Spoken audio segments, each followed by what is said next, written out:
Bonjour et bienvenue à nouveau aux États-Unis pour 2 numéros de vidéo grande conso consacrés au drive. Aujourd'hui, première étape à Boston pour découvrir Peapod. Peapod qui est l'incontournable pionnier du e-commerce alimentaire. L'entreprise, aujourd'hui propriété du groupe néerlandais Ahold, a été créée en 1989. Et à l'origine, les deux fondateurs, Thomas et Andrew Parkinson, fournissaient même des modems à leurs clients pour qu'ils puissent se connecter. 25 ans plus tard, vous allez le voir, Peapod prend à présent le virage du drive. Le métier historique de Peapod, c'est ça, la livraison à domicile de courses alimentaires. Une activité qui générerait, selon les estimations, de 500 à 600 millions de dollars de chiffre d'affaires sur les 20 milliards réalisés par Ahold aux États-Unis.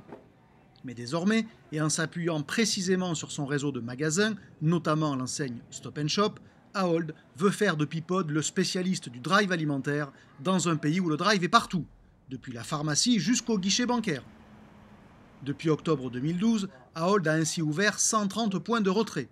Des points de retrait assez sommaires, quelques places de parking réservées, un numéro de téléphone que le client doit composer pour signaler son arrivée, et dans la plupart des cas, ces armoires non réfrigérées où sont stockées les commandes de la journée. Autant dire que pour l'heure, les commandes ne se comptent pas en centaines.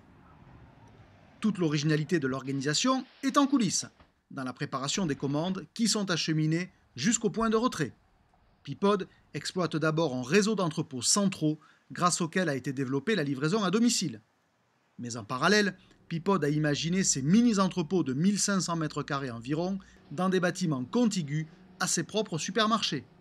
Des mini-entrepôts qui ressemblent à de véritables magasins dans lesquels un même préparateur assure la totalité d'une commande parmi les 12 000 références de l'offre, y compris des produits frais qui seront conservés grâce à des pains de glace.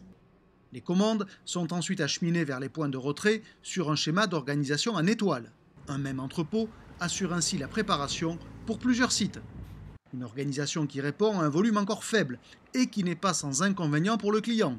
La commande doit en effet être passée la veille, ce qui fait de Peapod un drive au niveau de service encore bien inférieur aux enseignes françaises.